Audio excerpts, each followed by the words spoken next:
I'm here to talk about something very close to my heart, which I know is also very relevant to yours, which is about work. Now, can I just see a show of hands? How many of you are millennials here? Okay, go ahead and brag. Hi. Sino yung mga philenials, feeling millennial? But, tatanda rin kayo. No, but I will flash a question on screen. If I can just have you cooperate, the first word that comes to your mind, say it out loud to the people beside you, okay? This is it. What comes to mind when you think of work?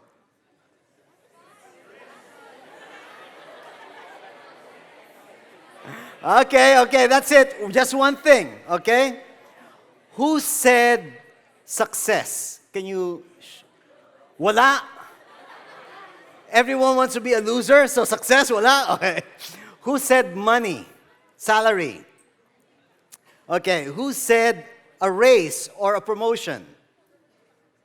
Who said career? Okay, who said stability, foundation? Okay, what did you guys say? Vacation? Yeah, okay. Pero okay, who said ministry? Who said God? Wala. See? Here's the reason why God or ministry was not first mentioned or top of mind. It's this. That's my picture when I was a kid. I stayed out too much in the sun, okay? It says, God made man upright. That is God's design. When He designed us, actually, it says in creation, He said, it was very good, right? And when you were kids, you were very good as well.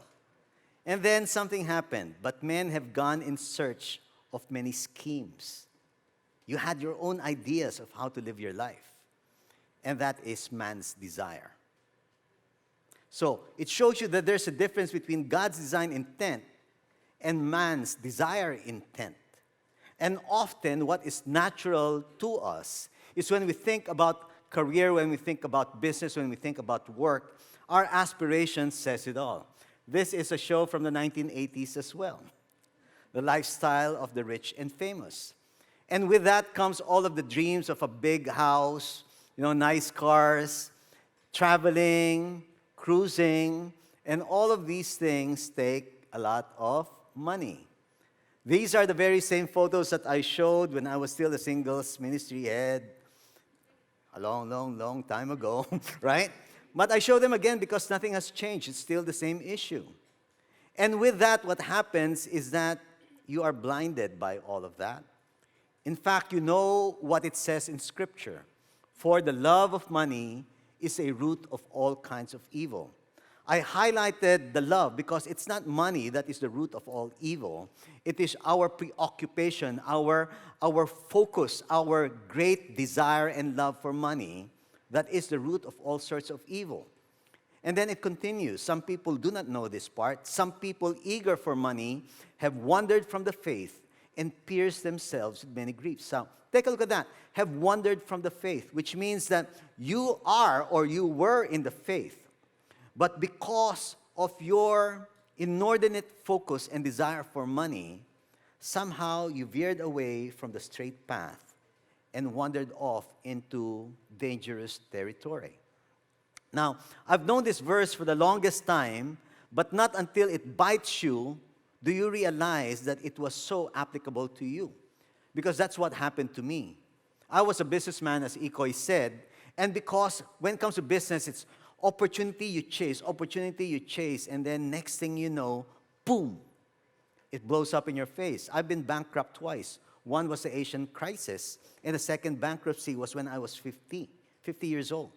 Now, it's hard to be bankrupt when you're 50 years old because that's midlife already. What do you do to recover from there, right?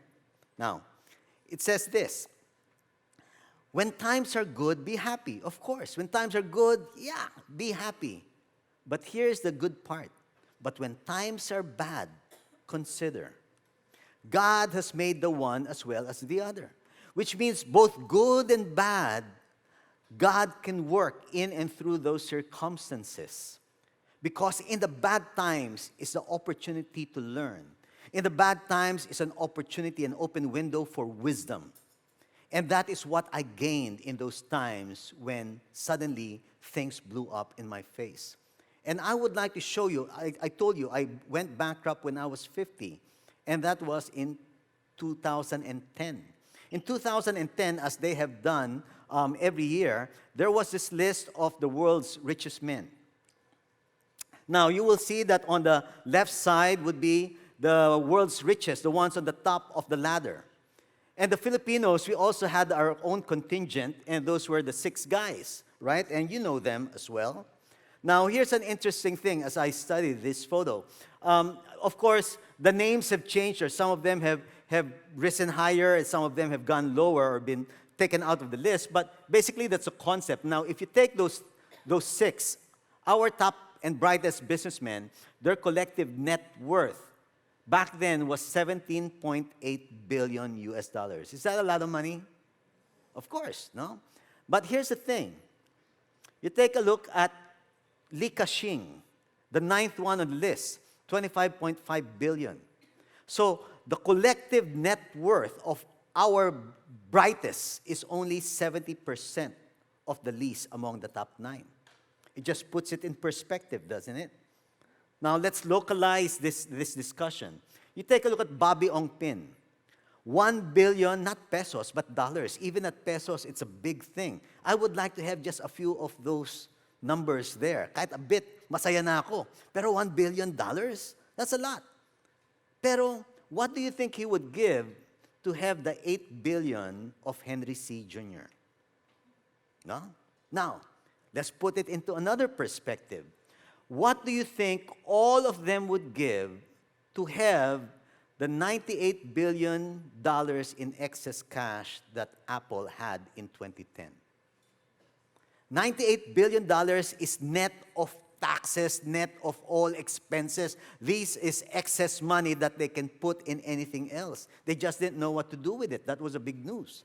Now in May 4, just this May 4, about 20 days ago, that amount is now 256 billion. Yeah? Amazing, right? In 7 years, they grew it to 256 billion. Now, can you imagine this guy? You know him? He was the millennial version in the 1980s, right? He had absolutely no idea that one of these days, his company would grow to such great size and influence. Now, he did not know also na tatanda rin siya. And kayo, tatanda rin kayo. Right? Tignan mo ako. This is your future. Right here. But you take a look at that guy. He had absolutely no idea that he was going to suffer from pancreatic cancer and eventually pass away because of that. So here's a perspective. What would Steve Jobs give simply to have more time with wife and kids? Now, there's an eye-opener, right? Because we are so busy in our pursuit of that which the Bible says will lead to all sorts of evil, we lose sight of the more important thing in life. Now, take a look at this thing. Let's take a look at them. I don't know them personally, so they can be any rich person. Perhaps to a much lesser degree, but Ecclesiastes has this to say. What does man gain from all his labor at which he toiled under the sun? Let me fast track this. I undertook this, I built this, I made that, I bought, I also owned, I amassed, I acquired. I became greater than any man. I denied myself nothing my eyes desired. I refused my heart no pleasure.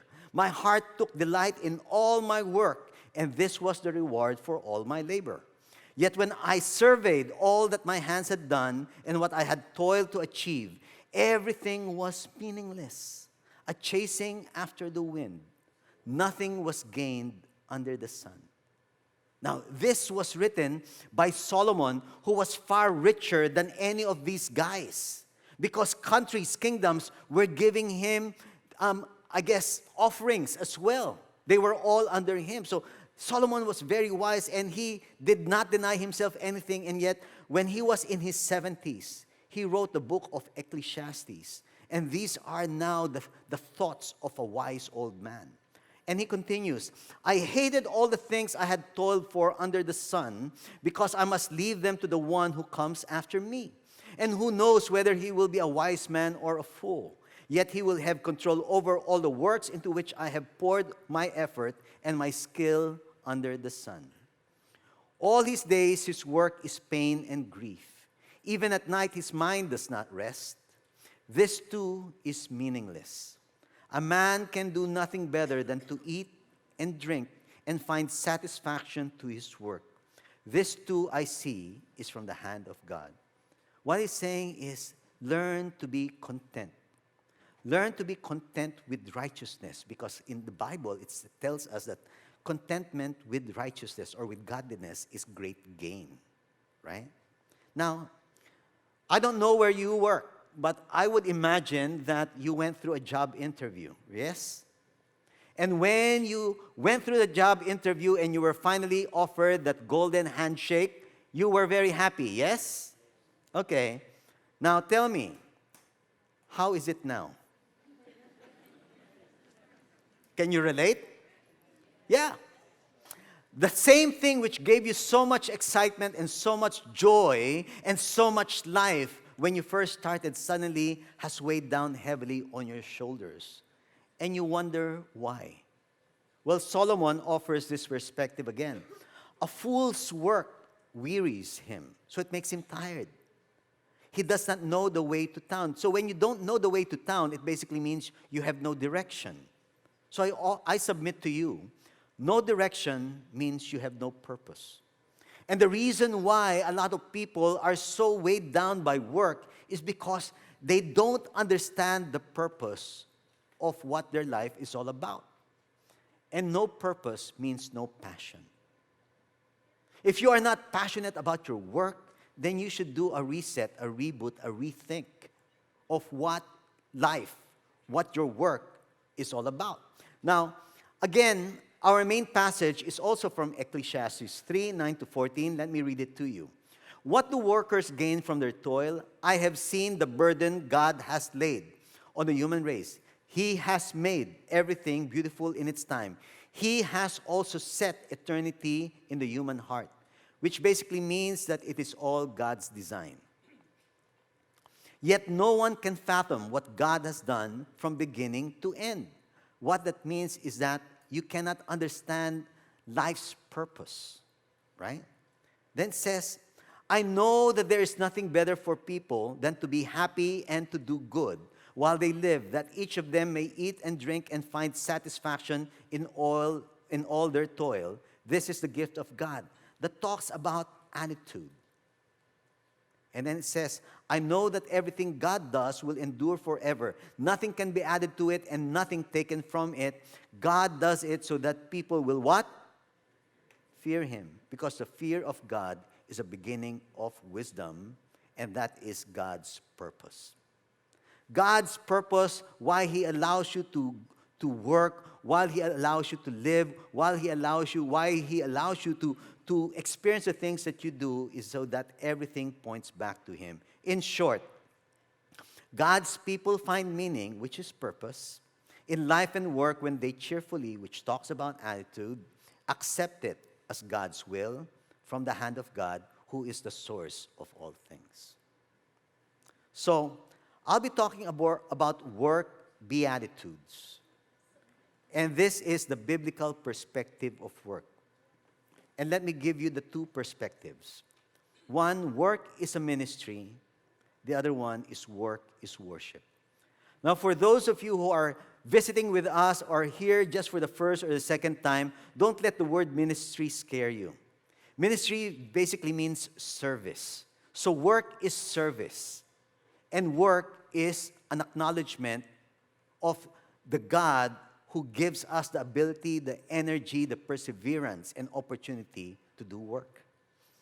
When I shared this thesis that work is ministry, work is worship, when we had a pastor's dinner the other night, Pastor Joby said, avoda. And I said, or maybe avoda. Avoda, probably. Avoda. And I go, what does that mean? Well, he explained it this way, and he vibered me this explanation. He goes, the word work comes from this Hebrew word for work, which also means worship. God designed work to be a blessing. As we live a life of worship unto God, we are testifying to others by our attitude and actions. When we view our work as God's will for us and take it seriously and do it with what? Diligence and sincerity, we shine as examples for others to follow. When we live out our Christian faith this way, it becomes easier to share the love of God with our fellow workers. Remember that meaning, okay? Avodah is basically that. It is worship toward God. And I will explain this further. Now, you see, work is not about you. Often when we go to work, we think about ourselves. It's all about us. But think about it. When you are hired, do you think the company is hiring you for your sake? Or is a company hiring you so that they can use you, your abilities, your potential for the company's sake? Diba? When we ask, who do you work for? Do you answer, oh, I work for myself? No, you don't. You work for this company. You work for this person. You work for this organization. You don't say, I work for myself. Right? So it's not about you. Contentment and fulfillment are God's rewards. It's like me, when I approach, Ikoy told you about the turnaround that happened at Rockwell and the Rockwell Club. These were business units that were really suffering, but it turned around. You know why? Because my focus was not on the bottom line. My focus was on the product. So you fix the product, and the profits will follow. The same thing with your advancement, with your promotions, with your salary increases. Those are the rewards. You don't focus on that. You focus on that which has been entrusted to you, and that thing will naturally follow. Now, it says this. Whatever you do, Paul writes in Colossians, work at it with all your heart as working for the Lord, not for human masters, since you know that you will receive an inheritance from the Lord as a reward. So, it is a reward. It is the Lord Christ you are serving. So again, work is not about you. It is by you, but it's not about you. So don't grab. Wait to receive from God. If you have the right understanding about God, you know that He will bless you, because God is a rewarder. Rewards are the results and not the objective. So, remember this image again? God's design, but it says, but men have gone in search of many schemes, because you start doing things the way you think it is right. And if you go back to biblical history, that is exactly what happened when Cain murdered Abel. He did not like the outcome, so he took matters into his own hands. And this gives us a perspective of what work has become since the fall of man. Because work is not a curse. Work was actually a blessing by God. He told Adam, okay, your job description is to name the animals. I would take that job anytime. Diba? I mean, that's such a nice job. You'll just invent names. A dog, a cat, a cow. And that's your job description. And then you get rewarded. Eh ngayon, tignan nyo yung trabaho ninyo. Diba? So, it says this. The Lord said, what have you done? Listen, your brother's blood cries out to me from the ground. Now you are under a curse and driven from the ground, which opened its mouth to receive your brother's blood from your hand. When you work the ground, so it is an expected thing. When? Because it comes from God. It will no longer yield its crops for you. So that is the curse. It now becomes hard. Before it was so easy, now it is hard. You will be a restless wanderer on the earth. So you take a look at yourselves. How many jobs have you had since you started? And you get itchy, oh, it's time to move. It's time to move. You know, sabi nga sa isang video, no, I think it's time to move. Why? Because I'm not making an impact. But that guy, you've only been on the job for 8 months, no? And you're itching to move already, right? And then he goes, Cain said to the Lord, my punishment is more than I can bear. So you take a look at his attitude. He was not willing to learn. He was grumbling right away. Now, let me show you a couple of photos. This one. All of us, we know we are going to die one day, and we will see that light at the end of the tunnel, that proverbial light, and you want to hear the words, well done. And then you said, good and faithful servant. Yeah, that's me. No? Okay. Well done, good and faithful servant. And then suddenly you hear the words, I never knew you, away from me. Diba? All of us have this expectation, but do you really know that you are in alignment with God's will? Because if your vision is to hear the words one day, well done, good and faithful servant, then your mission while you are alive is to do whatever it takes to realize that vision kind of attitude, right? And that's why I'm talking about 3 types of attitudes. The first one is the work BE attitudes, what's that? Below expectation attitudes, right? It says this, the wrong thoughts of God is a common mistake of unbelievers and their excuse for not serving Him. Remember the parable of the talents? And the last servants, God said, you wicked servant. And sabi niya kasi, well, I knew you to be harsh. I knew you to take the things that are not yours. So he had the wrong idea of who God was. And that was the reason why he did not respond as he should have. And there are many people who do not serve God. They serve themselves. They serve their appetites simply because they do not know God. They know of God, but they do not know God. And sometimes what they know of God is the wrong image of God. Right? And so you take a look at the office, for example. Do you know people who are self-promoting? Laging sila bida. They take whatever credit is due others and it's them. The spotlight should always be them. Right? The other one would be they are the office gossip. You know, let's pray for that person. It's all about that, right? Then you have people who are very nega. Hindi, kasi you have all of those types of attitudes about you. You are also, I love this word, super petex. You know what's petex? No? Super petex. It's something that can be done in a minute, you do for 3 days. Right? The other one is you are over entitled. You think you deserve. Yeah, sorry, I need to make an extra. It's like sometimes dito sa office kasi you know how you have benefits like medicine benefits or something like that if you have it in the... And so sometimes employees think that all of these benefits you should maximize. Kung hindi, sayang. And that's not what benefits are for. Benefits are there just in case you need it. So just to drive the point home, sabi ko, if you think all of the benefits you should collect, then we also have a funeral benefit. Do you want it now? Right? So, okay. The other one is sobrang impatient. You want to be promoted today, you want to be promoted 6 months from now, you need to be promoted kaagad-agad. Why? Because I'm already 27, I need to be vice president. Right? The other one is you lack initiative. Wala. I mean, somebody else can do it. Right? Somebody else can do it. You lack initiative. Yung feeling guaps. You know, you just think you're God's gift to whatever. Right? Feeling guapo. Yeah? And the other one is that you are not accountable. Everything is someone else's fault. Now, you take a look at all of those traits. Does it look very Christian to you? No. How do these attitudes minister to others? How are you able to testify about God if this is you? How is God worshipped by these attitudes? That's why it's below expectation attitude.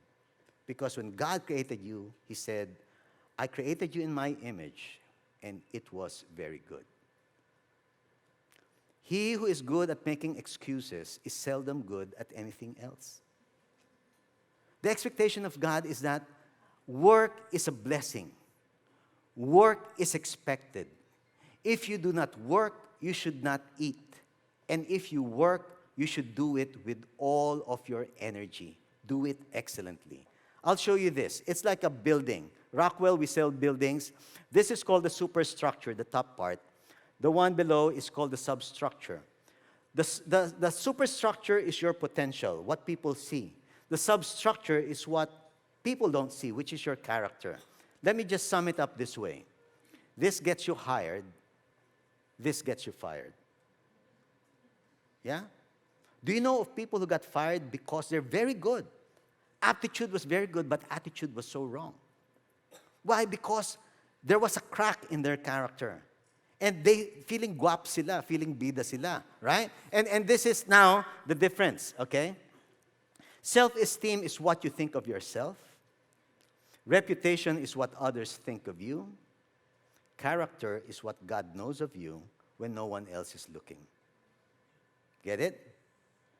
So, Pastor Peter told me this and I never forgot it. He said, focus on your character and your reputation will take care of itself. Because more often than not, we are so focused on our reputation. That's why the selfies are always about where you go, how you dress, what you eat, who you're with. Why? It's all about that fluff, all of that image, which really means nothing in eternity. What is most important would be how God sees you, what He knows of you when no one else is looking. So let's talk about the second Beatitudes, which is higher than expectation attitudes. What does it look like? It looks like this. You should stand out. You should distinguish yourself. You should be set apart. These are the high posts of life. These are the people who, for some reason, not just ability, but because of their whole personhood, not even personality, it's a whole thing. You stand out, set apart from the rest. And when you say set apart, in Bible speak, that simply means holy. You are different from everybody else. Ikoy said that I might talk a bit about myself. Yes, because I can only look at my life, and I hope that somehow you will be able to relate to it. This is, I go back to 1979.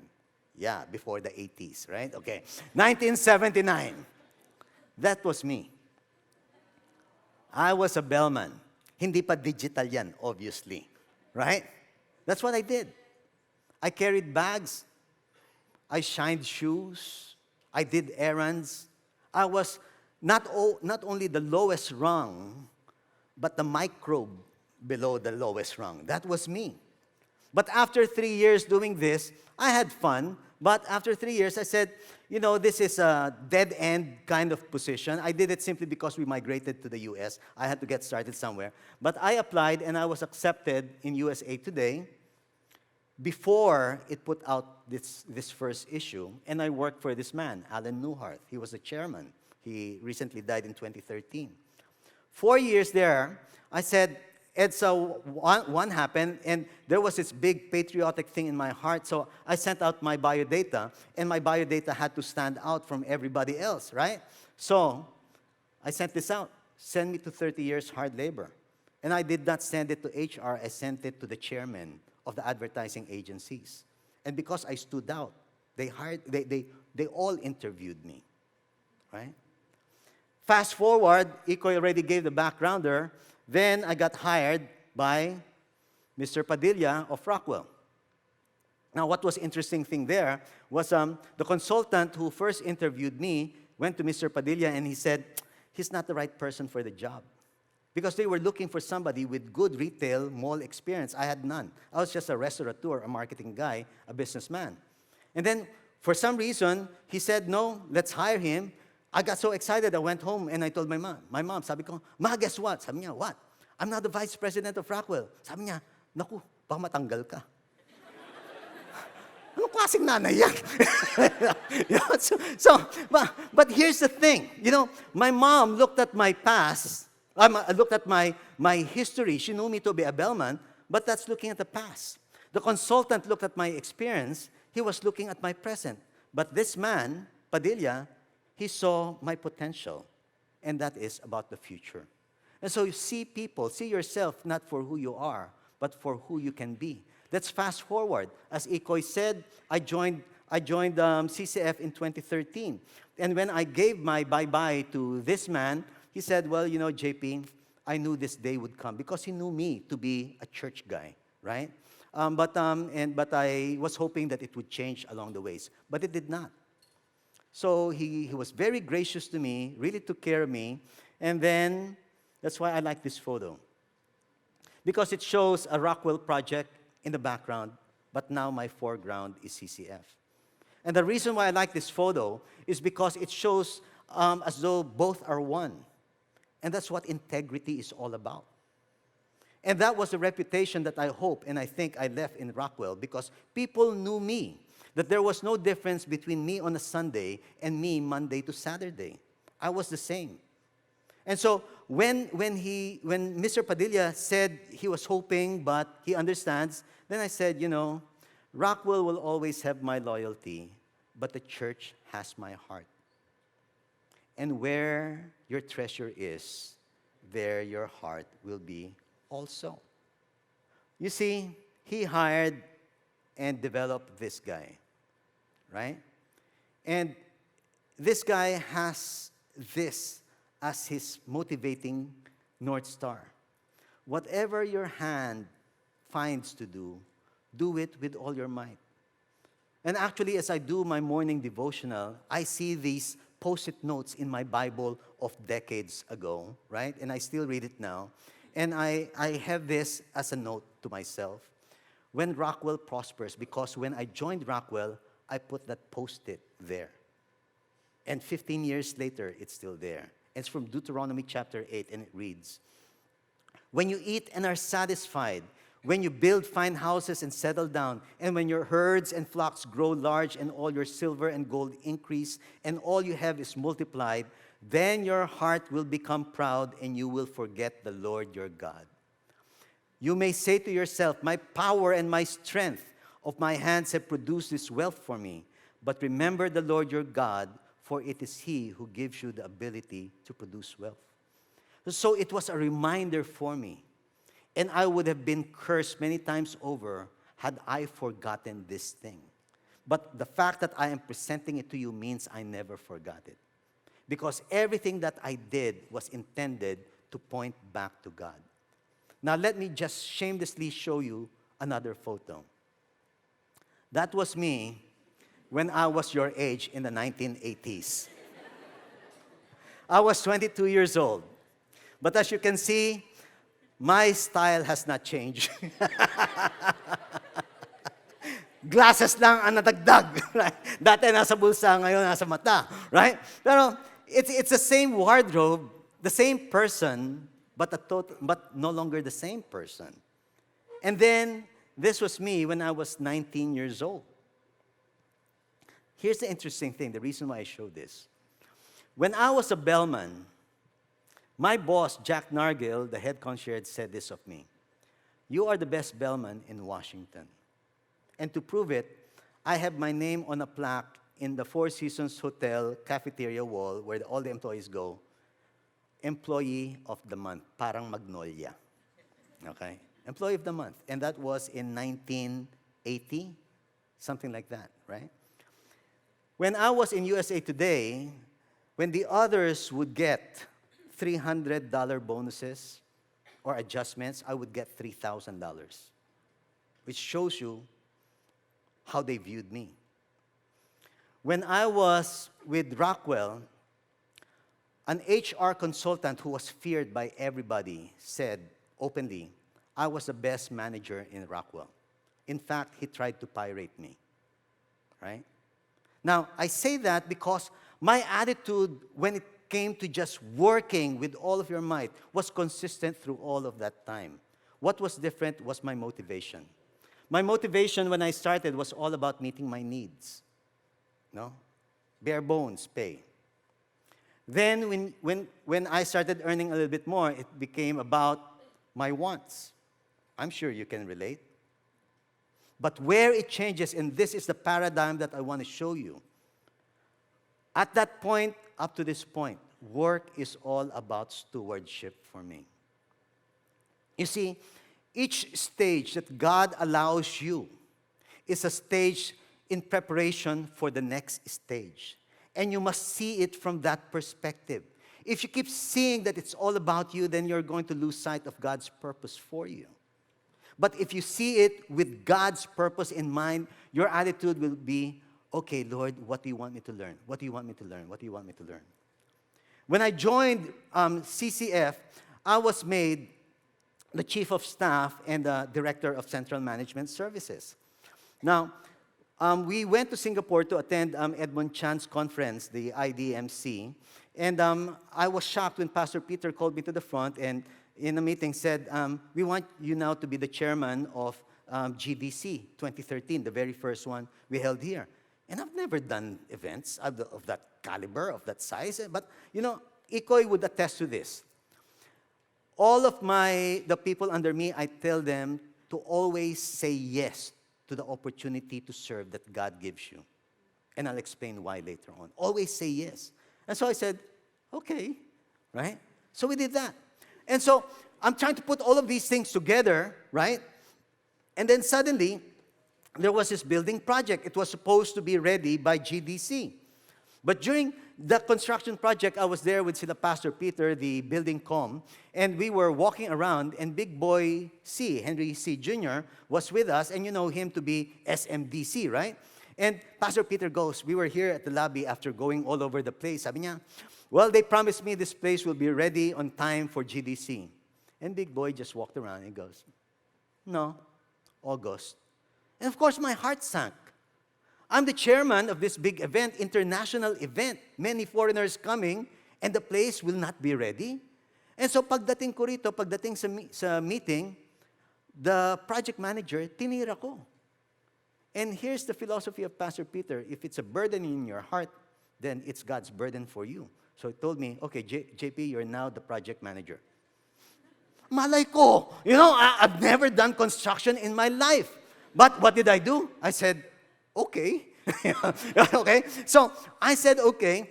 And so what did I do? First, let me show you some photos. My reckoning date, my start date was April 1, 2013. When was GDC? May 22, 2013.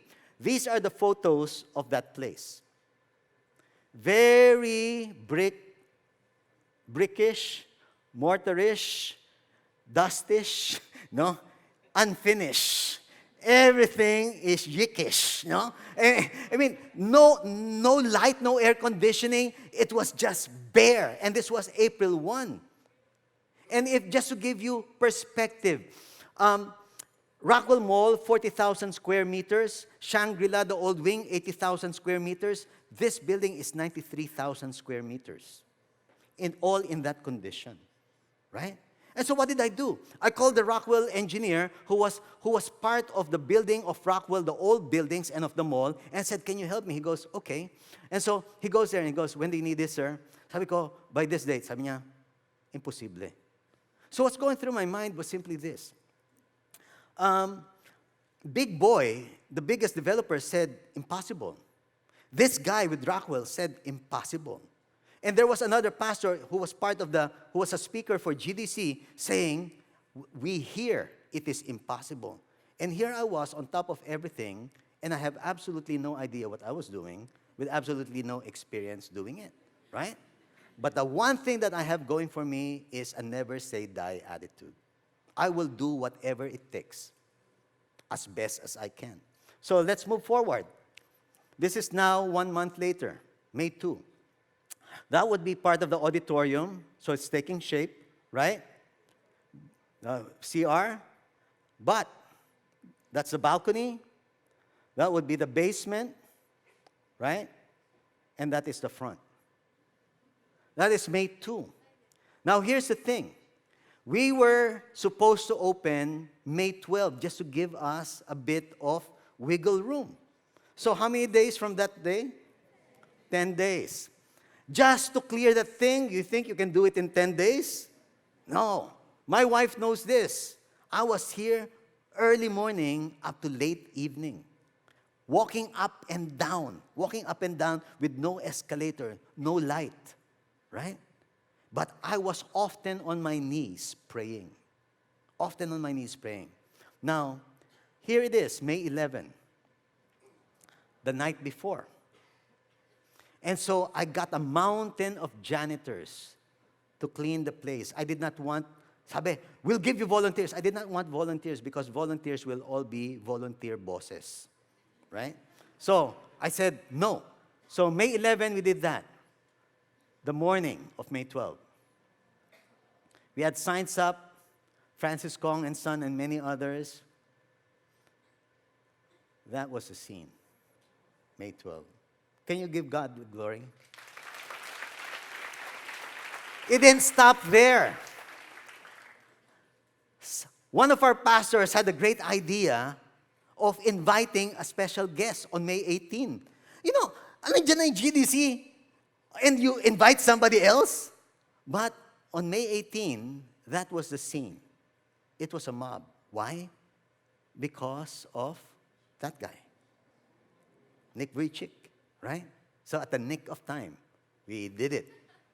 And then came, of course, GDC 2013. These are the images.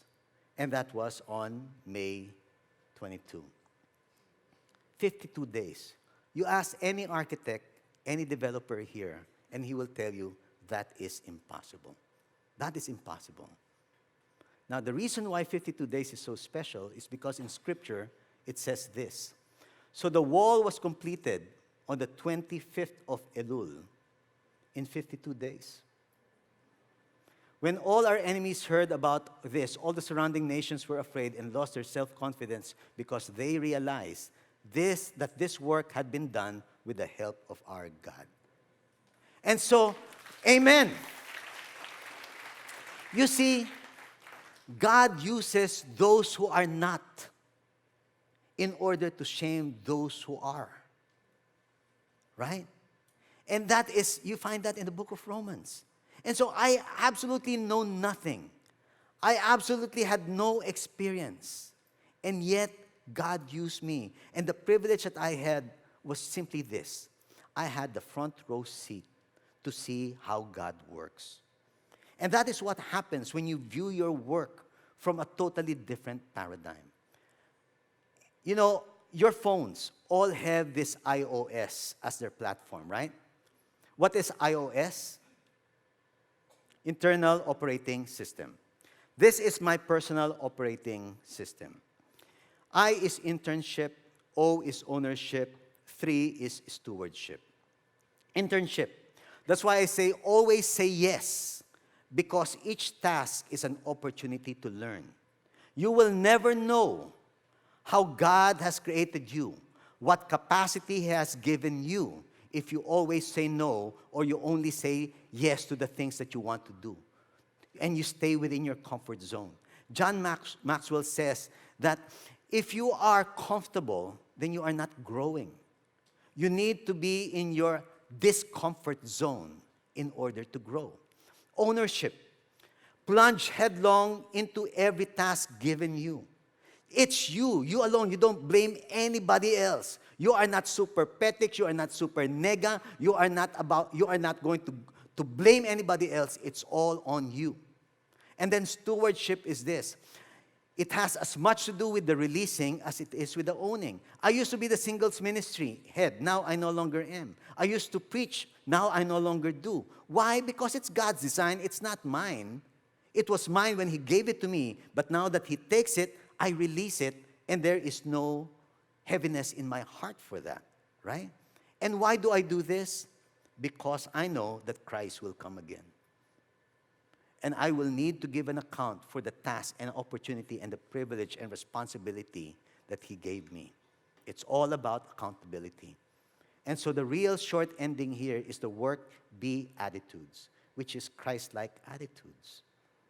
You see, even Sir Richard Branson says this, companies are all about finding the right people, inspiring those people, and drawing out the best in people. So it's all about people. It's not about you. It's about people, and you serve them.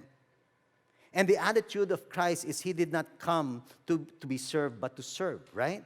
And so you need to develop this how to be number one at being number two. put the spotlight on somebody else. It's not about you. And you becoming rewarded is receiving. It's not a grabbing. Let me show you this. Do you see fear in this photo? What?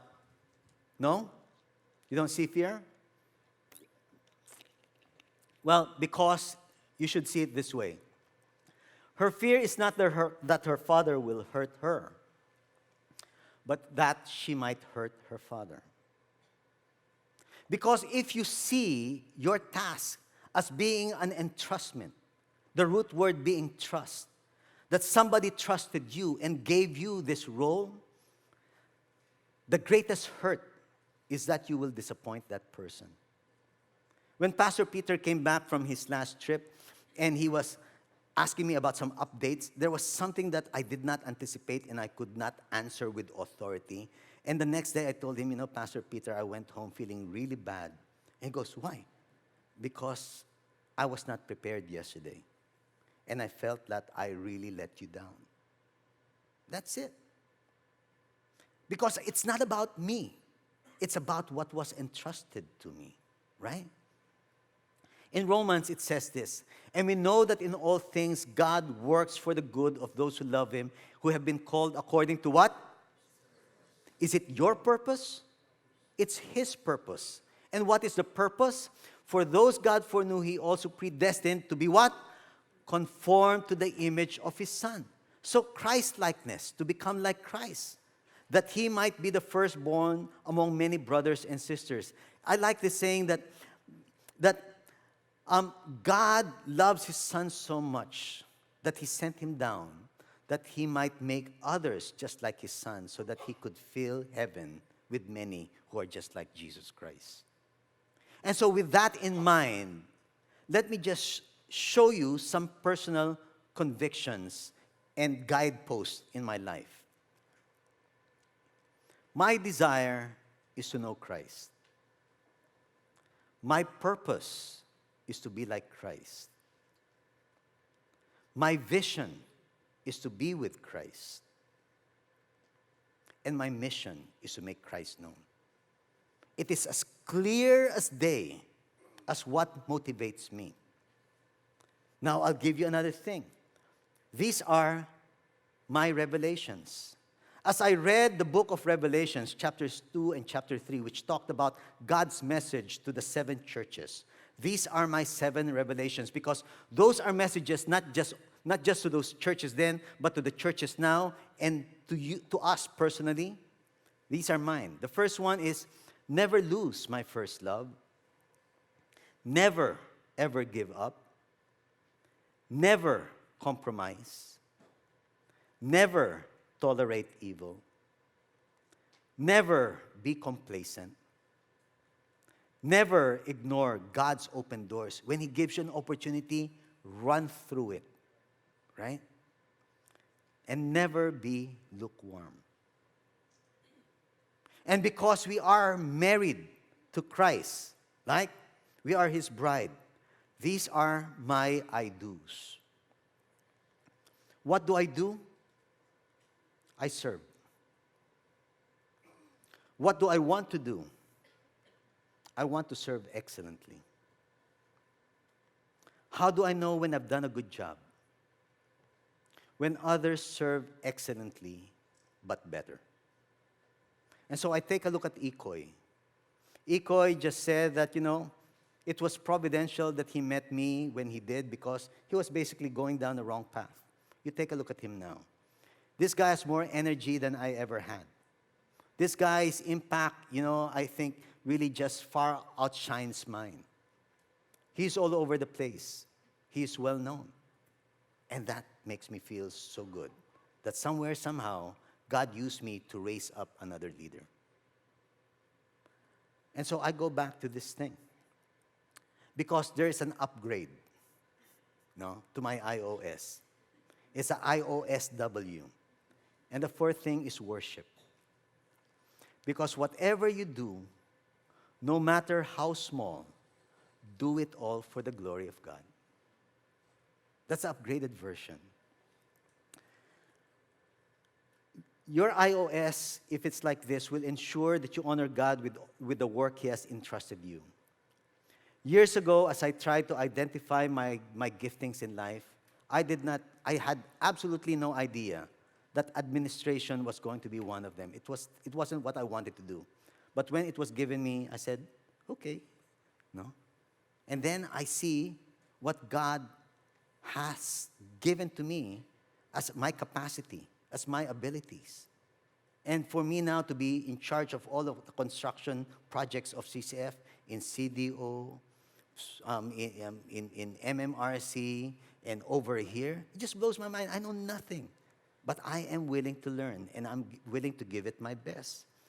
So I have this self-sobering statement when it comes to my abilities. I am not the most capable. I am just the most available. See? It's all about attitude. Why? Because Christ will come again. So as you go to work, just remember, Christ will come again. So the work beatitudes, the biblical perspective, the change of paradigm, work redefined for me, the only thing I want you to take home is this. Work is ministry because it is service to others. Work is worship because whatever it is that your hand finds to do it all for the glory of God. Amen? Let me pray for you.